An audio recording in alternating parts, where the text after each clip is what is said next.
return this dot head, and then of course do one of those little question mark values, right? There you go. That's a null operator, I believe it is, or a null coalescing operator. I forget the exact name, but effectively says that, hey, if head is not null or not undefined, I can get the value. If it is undefined, I'll return undefined. So there we go. We now have fulfilled our interface. It's awesome. We've set it. Let's go. All right. So let's do DQ next, because I feel like DQ is not only a restaurant that serves ice cream, but it also is a pretty simple operation to do. The first thing we need to do is, do we even have a head, right? If we don't have a head, we can't DQ it. So if there is no head, let's return undefined, right? Pretty straightforward. That makes sense to me. Awesome. After that, we need to do a couple operations. We need to do some bookkeeping. This dot length, minus minus, right? If we want the outside world to know how many items we have, we kind of need to keep track of these things ourselves. Awesome. You're usually used to something like an array doing this for you. We are now the array, right? We are now the ones doing these operations. And then, of course, what is the operation? We first update head to point to the next value. Then we return out our previous head. So let's go like this. Const head equals this dot head. This dot head next equals, oopsies, wrong direction. This dot head equals this dot head dot next, right? So we saved out our head. We've updated our head pointer to the next one. Whether it's undefined or not, it does not matter to us. We just updated it to the next one. And then we just got to do a little return head.value. Now, if we were using a more traditional language that doesn't have a garbage collector, we would probably want to do some cleanup here, right? You'd want to do a free here. There's things you'd have to do here that we just don't do in JavaScript. So, you know, just to be somewhat complete or make it feel as if we're doing all of our own bookkeeping, I will go head.next equals undefined. We don't need to do that, but again, just to give you the more complete feel. Awesome. We just did DQ. Was DQ all that hard? No, it's really just those two simple steps. Save your head, update the head, return the value. That's two simple steps, index 0. I'm not off by 1. I'm still correct. Oh, dang it, we have to reduce our length. OK, I am off by 1 in index 0ing. So there we go. So let's do NQ, right, which is really the opposite operation. We're going to go to the tail this time instead of the head. So again, if there is no tail, that means we pretty much have an empty array, right? Now, if you're using a more, if you're using a different type system, I would probably have chosen this dot length equals 0, right? Because at this point, I could say, hey, we do this operation when this length is here. But since TypeScript can't understand exactly your meaning if you don't intentionally check for null or undefined, then we're going to check intentionally for undefined. So if there is no tail, that means this dot tail equals this dot head, which equals a new node. So let's create a new node. Value is item, whoopsies, as node generic over t, right?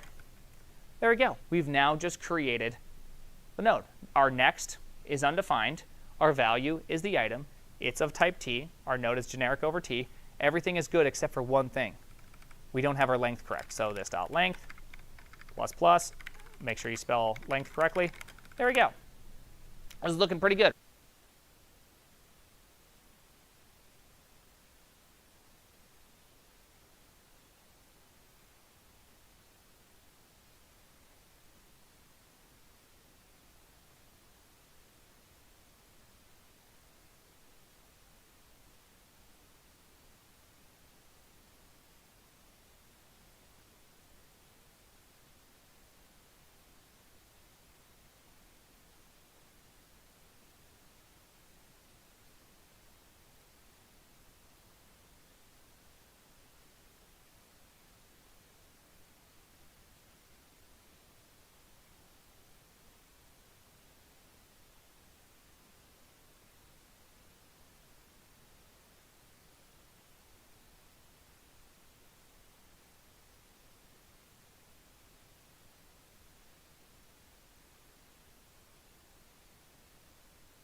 Right? We now have it officially done for the first or the base case.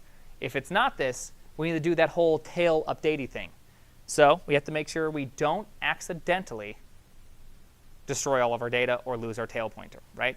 So this .tail.next needs to equal the node. So let's just create out the node right now. Value, really we could just take this. Const node equals, paste up here, make it easy, right?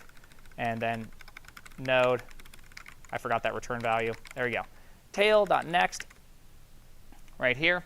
So we've just took our tail and added a new one to the list. So now we just need to take our tail and point it to the new one, right? Right. Yes, you're absolutely correct. Thank you. There we go. Our tail now points to the last item in our list because it became the last item, and then now we are pointing it correctly. So that is all that is required to do a queue. Queues are actually fairly simple data structures, right? They're not too hard. You're only managing one link. You just have to make sure you're updating or deleting that one link properly. It's a great time to ask questions if you don't feel like you quite get it.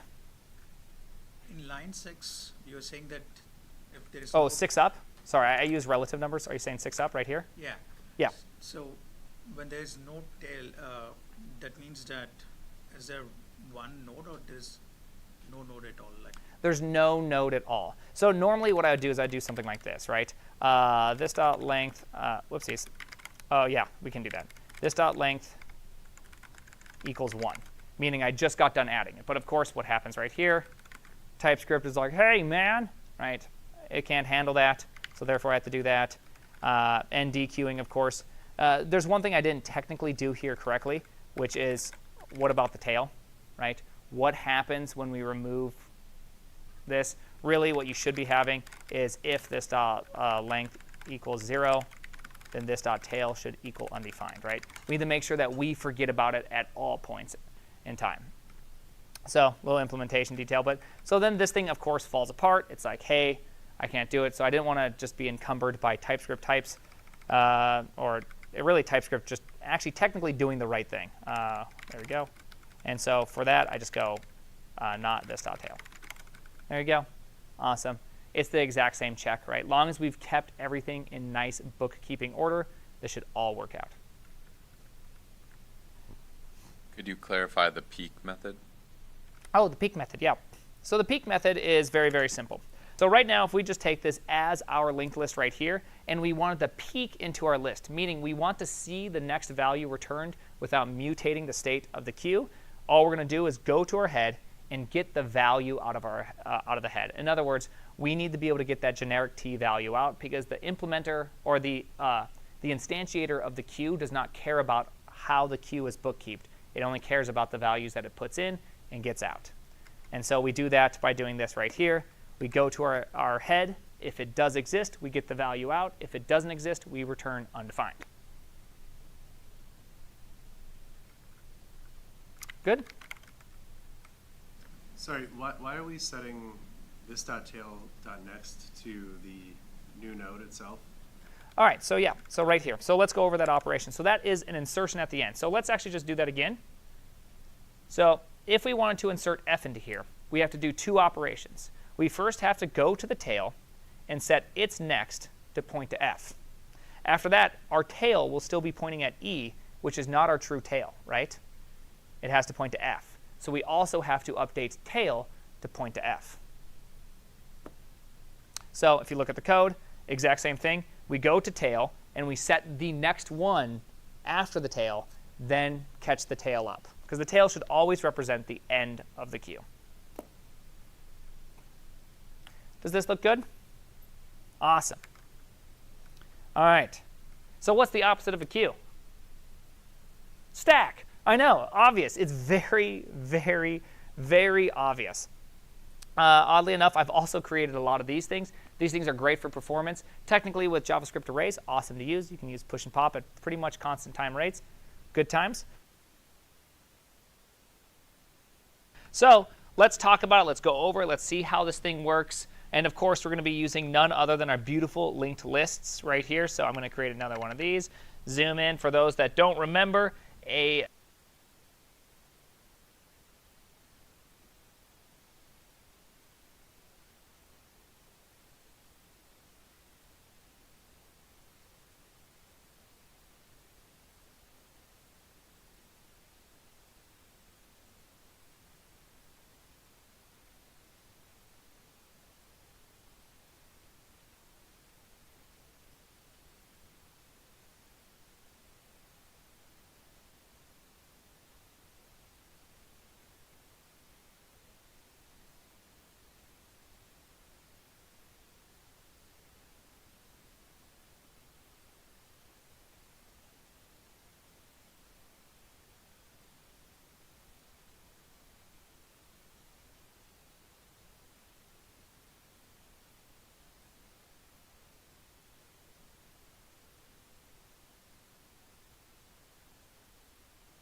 linked list is a node like algorithm, which is going to have a value, which is going to be a t, and then it's going to have a next, and sometimes it will also have a previous if it's a doubly linked list. And of course, these are of type node t.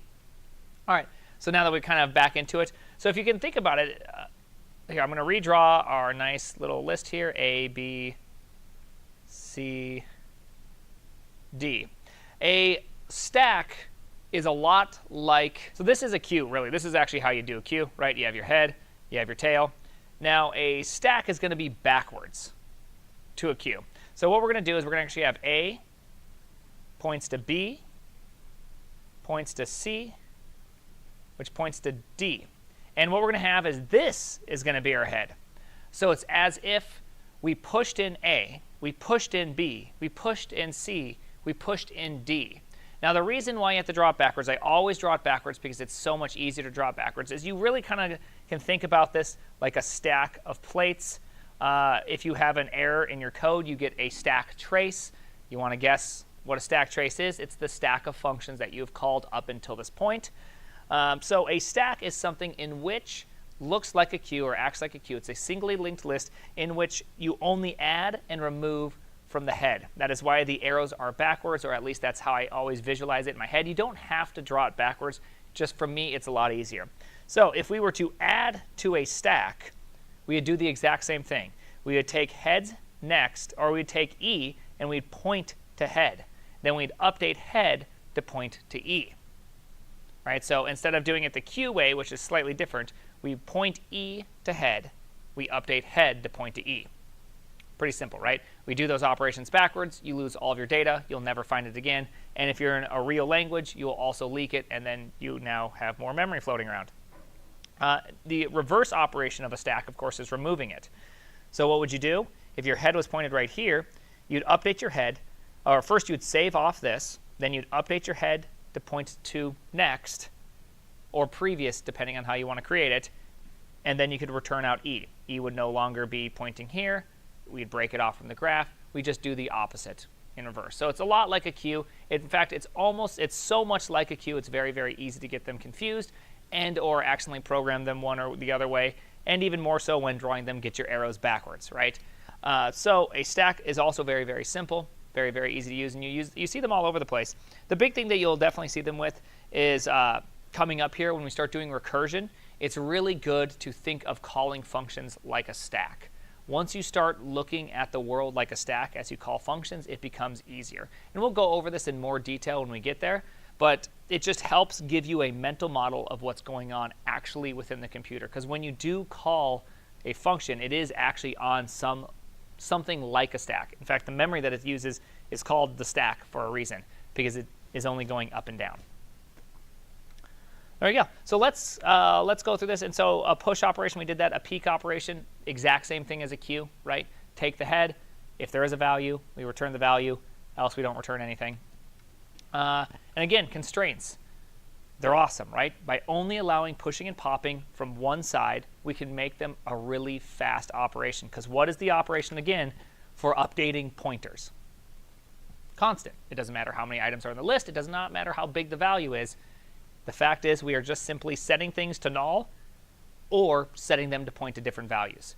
We kind of consider those constant time operations. Again, I know property access on an object in JavaScript may or may not be constant time, blah, blah, blah, blah. We just don't think of it like that.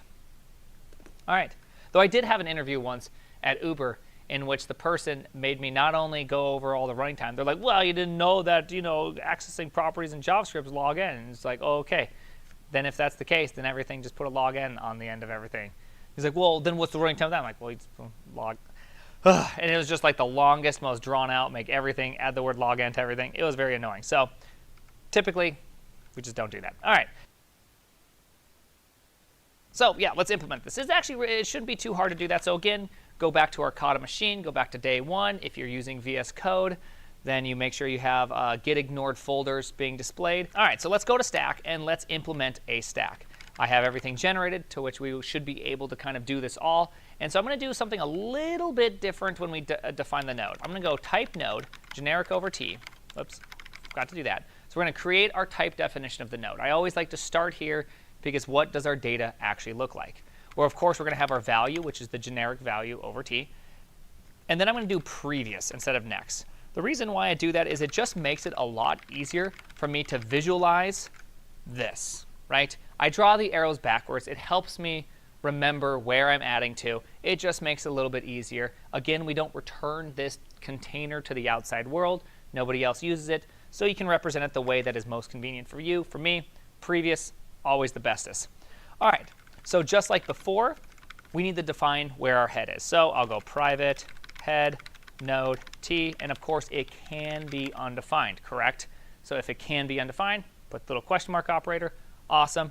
And then now we can go to our constructor, set our head to undefined because I just really like being explicit. And let's go to length equals 0. So we have our constructor done. Again, one of the harder parts, make sure you have everything all set up. Everything's good to go. And let's start with peek. Peek is kind of a very simple operation. What is at the head? OK, so we can return this dot head value. So if we have a head, we return the value. If we don't have a head, we return undefined. Peek. Awesome. All right. Let's start with push. So typically in a queue, you do enqueue, dequeue. For a stack, you typically do push and pop. JavaScript chose shift, unshift for queue-like operations. Really unfortunate. I always like to pretend that when Brendan Eich was building a queue and they said, hey, how do we take this thing off? He's like, you shift it off. And they're like, oh, yeah. What happens if you want to push it on? He goes, unshift. And then that's how he got it. He didn't know, and that's how it ended up happening. That's how I like to do it in my head. I don't know if anyone actually really believes me on that one, but I believe in myself on that one. All right, so if this dot head is undefined, well, all we need to do is just set our head to the node, and we're good, right? Pretty straightforward, I'd say. So let's go like this. This dot head equals, actually, let's just create the node outside here, because remember, we're going to need to use it in multiple places. Value is the item, and then of course as node, or else TypeScript's going to be like, that's not a node. So there we go. We create that. Head is node, and we return. Simplest case right there. But of course, bookkeeping is always important when using a stack. So this dot length plus plus. Let's make sure we alter our length, set our head if there's no head. Now if there is a head, what do we have to do? We have to do the exact same operations we did right here. We're going to have to take this. Let's just add an F right now, right? So what we'd have to do is we'd have to take our head, and we'd have to point to it with our new node. Then we take our head, and we point to the new node. Two-step operation. Should be pretty straightforward to do. So let's take our head, or let's take our node, and let's point to it, right? Point to the head. There we go. First step done. F is now pointing to E. Now let's make the head point to F. So this dot head equals node. There we go. That is the entirety of pushing in a stack. I think it's pretty dang easy. Hopefully everyone feels good about that. Now pop, well, it's pop. So let's do this right here. So the first thing we want to do is, do we have anything to actually get out? So let's go this dot length. Let's do our bookkeeping, of course. Ooh, we don't want to do our bookkeeping quite this way. We can't just simply decrement our length because we'll go into -1 territory if you keep on popping. So we do have to be at least a little bit smart about this, right?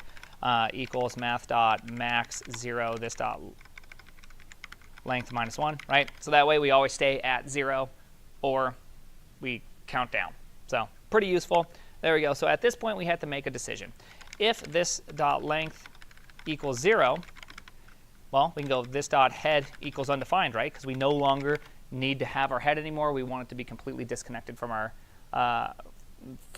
kind of container. Therefore, JavaScript will clean it up. Everything's good. But of course, we need to save out that value, right?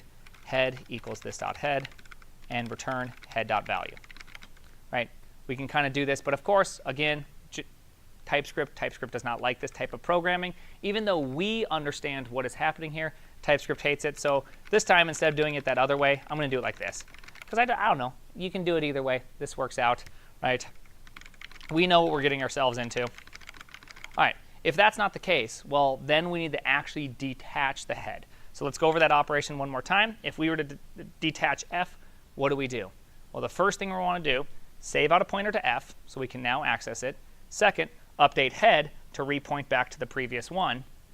Third, return the value that's contained within f.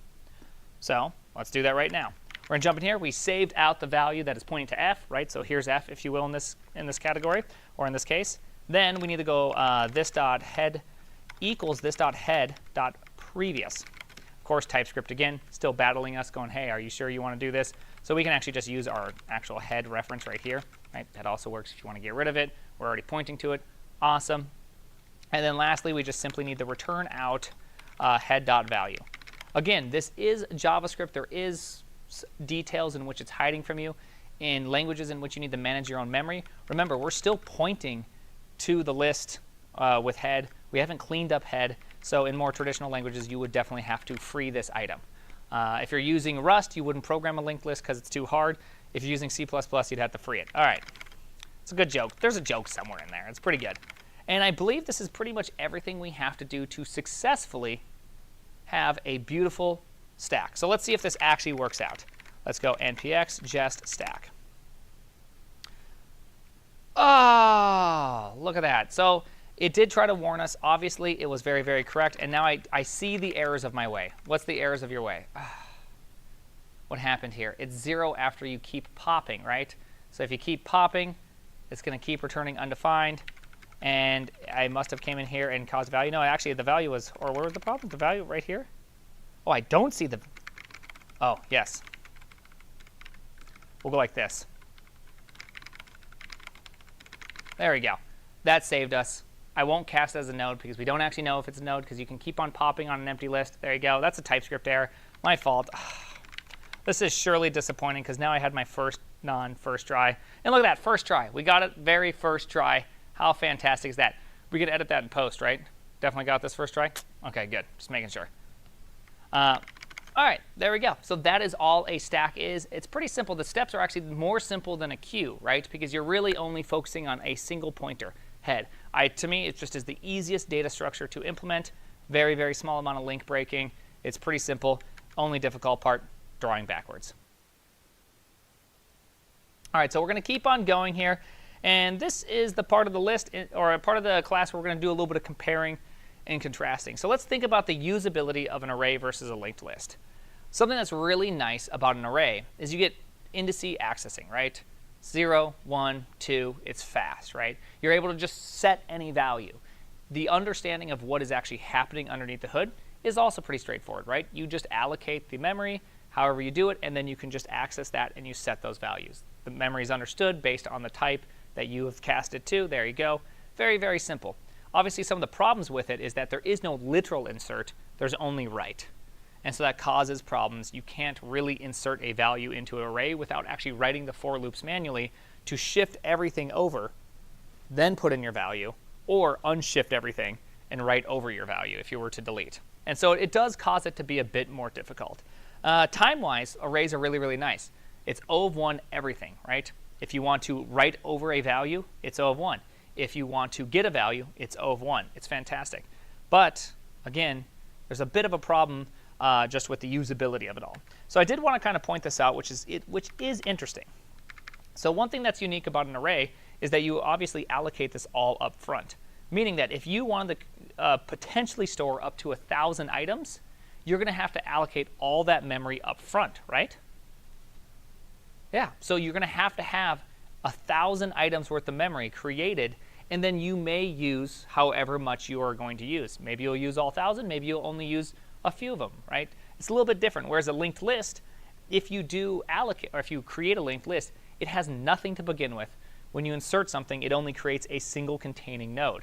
If you insert two things, it has two containing nodes, and that's it. So the memory usage is more optimized, but there is a difference of runtime cost there, right? With an array, the memory has already been retrieved. It is already there, so you can easily use what you have. So it tends to have really great performance. The constant C that is there just is smaller. Now, you could obviously create some sort of object pool, hold on to old deleted nodes, so that way you're not creating a bunch of new ones, ways to speed up a list, but still, you are creating a containing node, you're setting up links. It's a little bit more cumbersome than, say, an array.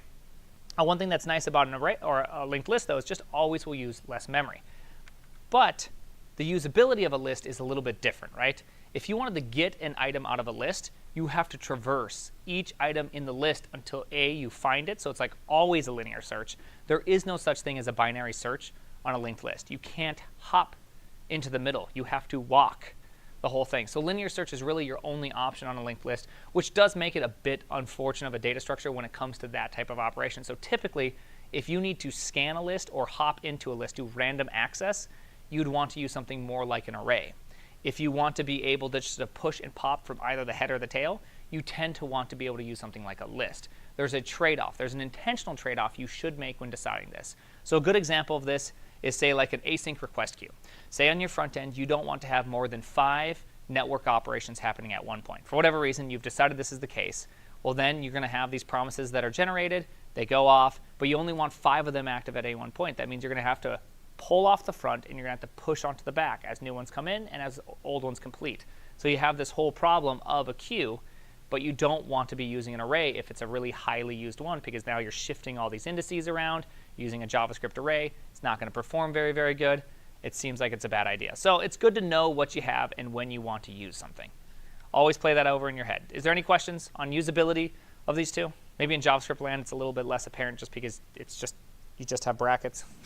How would you traverse a linked list, or would you just not even try that? So how would you traverse a linked list? Here, I'm going to go back to the code, and we'll just, oopsies, I'm going to go back to the code, and let's go to doubly linked list. So if I were to create this thing, right, I'm just going to go fast. You don't have to follow along on this one. Let's just pretend we have this beautiful thing right here that has a value t, do that, and prev.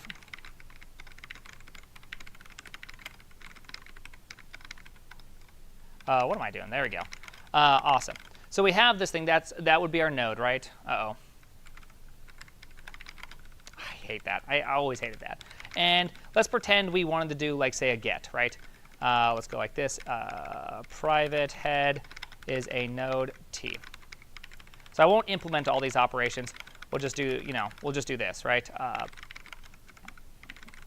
This dot length equals 0. Why not? Do all that stuff. So if we were to do a, let's just say, a get operation on a linked list, well, what do we have to do? We'd have to first go let current equals this dot head, right? We are now at our head, right? We have this item. Then we could go for let I equals 0. I has to be less than index, and there has to be something there, right? So in case we try to grab outside of the array, we could do a length check right here if we really wanted to. But again, it just makes it, it completes Goofy for TypeScript, right?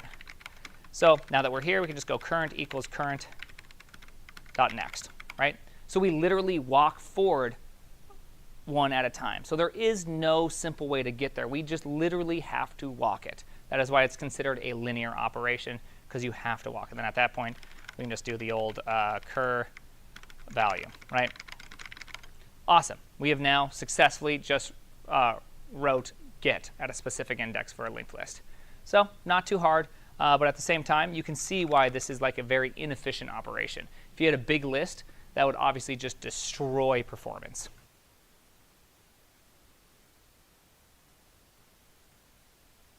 So the question is, can we do better? Can we have array access with the ability to grow, right? That's kind of what we want in life, is that it's something that I assume at least we all want that, right? And the answer, of course, is yes. Now remember, I did say with an array, we can write these operations in, right? We can do a for loop and shift everything over or shift it back if we want to delete it. We can do these things. We just have to write these things ourselves. Now in some languages, they just provide it. Like if you think about JavaScript, you actually have a list implementation where you can choose between a linked list and now what is referred to as an array list. It's an array list where instead of having underlying containers, we have an array of generic t, and we can use that, and when we need to grow, we have to grow it. So let me explain how this one works, because it's actually pretty, it's a pretty neat idea, and it's also going to be the basis of a lot of other algorithms. Maps are going to use these, ring buffers are going to use these. It's a pretty simple concept. So let's just say we have an array that is from 0 to 3. And let's just say we're storing numbers, right? It doesn't matter what we're storing. And so we have in here, we have 2, right? That's all we have in here so far. That means we have a length of 1, right? We have one item in there. but we have a capacity of 3. Does that make sense? We can store up to 3 numbers, but we have a length of 1. So that means if we were to do a get operation, say a get with an index, well, we could do a couple things. A, we can use our length that we're kind of holding on to, that we're maintaining, as a way to say, hey, you're either accessing in or within or without of our array. So if you exceed this index, so if IDX is greater than or equal to length, well, then we could, throw some sort of error, whatever we want to do, right? You're accessing outside of the bounds. If you were to be more JavaScripty, you could just return undefined, right? That'd be a pretty acceptable way to do things. So if we wanted to push something, though, what could we do? Well, pushing actually isn't all that hard. We could literally have the length, which right now is set to 1, and we can say, hey, length, are you within my capacity? You're within the capacity? Awesome. I'm going to push the value in then, or right there, and then increment my length to point to the next part. So we're actually creating a push operation on top of an array. So that's what an array list is using an array as the fundamental data type instead of a node-based structure, and then doing these pushes, these pull or pops, and being able to do these operations. So obviously push is pretty dang good, right? We are just able to write that. It's pretty quick. How fast? What would be the big O of a push operation? So let's break it down. Remember, use your length, write it to an array, increment your length. What would be the runtime of that? Constant. That's right, because none of those things depend on the input. Notice I didn't ever say the input. I only said the length. So that's not traversing the length. It's just simply using the length. And adding a number, constant. We consider it constant. There we go. Now what about pop? Well, pop is the exact same thing, right? Which can return either t or undefined, right? So exact same thing. We're going to use length minus 1. We'll grab out that value. Then we can decrement the length. So yeah, this value, if it's like, say it's just we're storing numbers, it can technically remain within the array. We don't actually zero out the data. You could zero out the data if you want to, but you also don't have to zero out the data with primitive structures. If you're using a language that uses pointers, you can technically just, you can still leave them in there because there's nothing that you're actually doing, right? Unless if it's, of course, a shared pointer and using something like Rust, blah, blah. There could be all different ways in which you would want to clean this up. But in general, if we're just talking about a simple array underneath the hood, you don't actually have to clean it up because you are using length to keep track of what you own, right? And you only clean up as you need to. In Java land, you'd probably want to set it to null because nulls are you releasing a pointer to an object. Thus, it can be garbage collected, right? There is some dangers there, but understand your environment and what you're doing and why you'd want to clean it up or not clean it up is always a good plan. But this is effectively an array list. Makes a lot of sense. Now, the real question you're probably asking yourself is, what happens with push when we exceed capacity, right? So if I were to push, then push once more, well, something has to happen because our length is currently equal to our capacity at the moment of push. We've ran out of room to do this. So one thing we can do is we can create a new array of some longer length. Let's say 6. Say we double our capacity. Then we could mem copy or just do a for loop and copy them in one at a time where we actually move over all of our values. Then our length would still point right here. Our capacity now becomes 6, and we can now easily handle the push operation. So this is effectively what an array list does underneath the hood, is it contains some actual array structure and then helps you make it so that it's dynamic, that it grows. That's why you're always going to see a capacity on a lot of these more traditional structures, is because it actually is starting off with like, hey, give me a hint about how much you want to use, and that way I don't allocate too much memory, and that way you're not using a bunch of empty space. Because if it starts off by saying, hey, my initial capacity is 30,000, that could be way too much. It's just wasting a bunch of memory. So it's a game here. There's definitely a game you have to play in which you want to be as, use the least amount of memory, but do the least amount of growing operations. And so then pop obviously would act. I've never seen a data structure that actually reduces its capacity once it reaches a certain point. I guess you could if you had to be very, very efficient about memory. Say you're using an extremely low memory device. You could do that, but I've never seen that personally.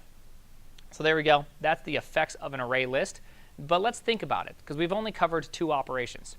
push and pop, which are stack-like operations. What about queue-like operations? Q or NQ and DQ. Well, if we were to do that on an array list, if we were to take this and say we had the values 2, 3, and 5 in our underlying array list, we have a length of 3, we have a capacity of 3, and we do a NQ. What's going to happen? Well, first, we're going to have to grow our capacity, right? We're not able to actually sustain any further items. So let's say we grow our capacity. Awesome. Our capacity is now 6, right? And so now we can insert at length, correct? Because our length is 3. So it's actually pointing at the empty spot. Awesome. We can now insert. Well, I guess that's for a push. For an NQ, we're going to push it right here. Well, what's the problem here? The problem is actually quite simple. You can't just write. This is an array. If you write, it writes over the value. So what are you going to have to do? You're going to have to start here and go move over 1. Move over 1. Move over 1. Now we have created a spot in that position for you to be able to insert into the array list. And so that's why often you'll see people getting up in arms about using insert into the front of a list, because if it's an array list, you have to do an n-like operation and actually shift over all of your underlying values, and they're very, very not performant. And that's why you see people liking, say, queues with node-based items, because you can do this in O of 1 operation, not O of n. So exact same thing with a DQ as well. If you do a DQ, what happens? Well, a DQ, you're going to have to literally shift over every single item, and you can write over, and then you're going to have to shift over this direction, right? And now you've just shifted everything back, because you want to be able to do get 0, and you want to expect the 0th item to be an item. If you don't do that, you have the first item being an item, and then the 0th item being one you've either already pushed or a value you've already cleaned up, which is going to be fundamentally wrong.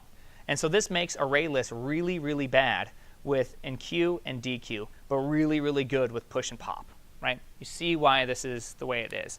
And you could effectively say that as long as you're pushing and popping and you reach some sort of stable state, you're going to have O of 1 performance pushing and popping.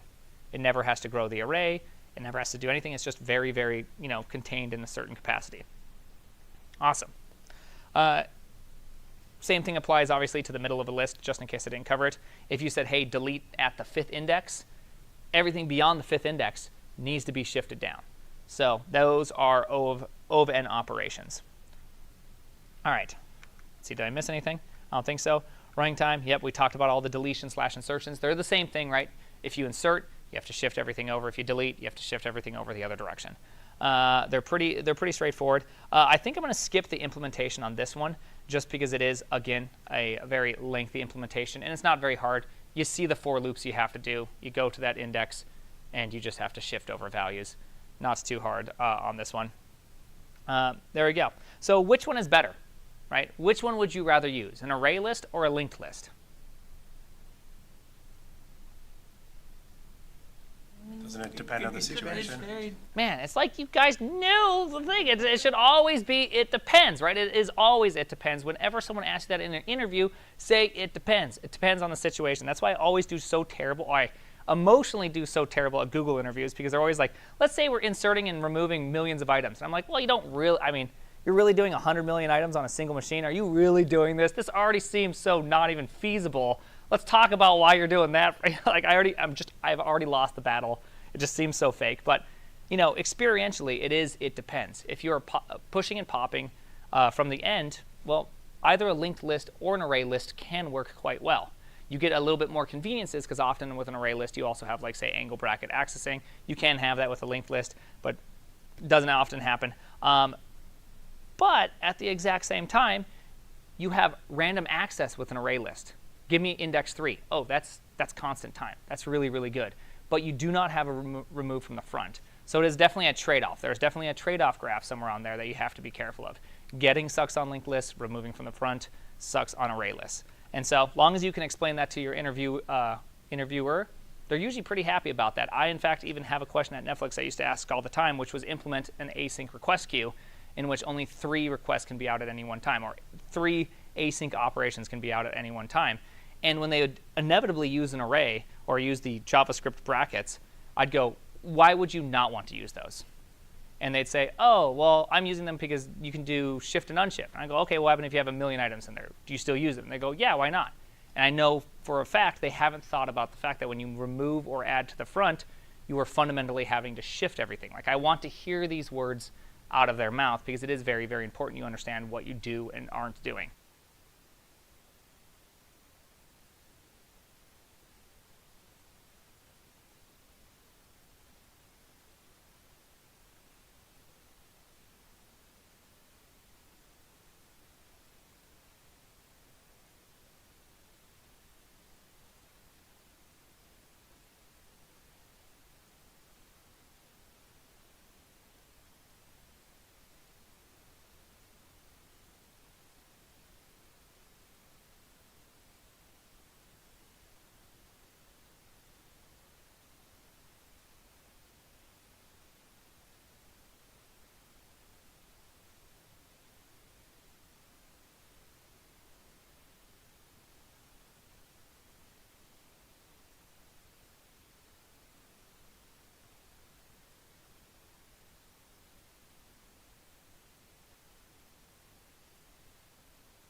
Hey everyone, hope you guys are having a great day today. My name is Shiv, and welcome back to the series where we study for front-end engineering interview questions. Today we're asked to build an asynchronous request queue in JavaScript. This is a popular question asked by Google. So we're tasked with implementing an asynchronous request queue in JavaScript. The goal is to ensure that the requests are executed in the order they enter the queue, with each subsequent request waiting until the previous one is completed. Your task is to create a function called request queue that takes an array of requests. If we were received this input of requests, we would expect the output to be result. This is frontendlead.com, this is engineeringinterviewquestion.com. Now let's get to the solution. And let's call what we want to do is we want to create a queue. So we'll say const. We're going to create a variable. So while there's length in the queue, current, just like so, and once we get our result, we'll just push it to our results. So we'll say results.error. Finally, we just want to return the results. And that's pretty much it. This is how you implement a request queue in JavaScript. If you found this video helpful, consider pressing the like button below and subscribing. And I hope you guys have a great rest of your day. Thanks. Right? I don't care that you don't know how to implement. Who cares you don't know how to implement it? You just have to understand that there is a cost at some point in the system.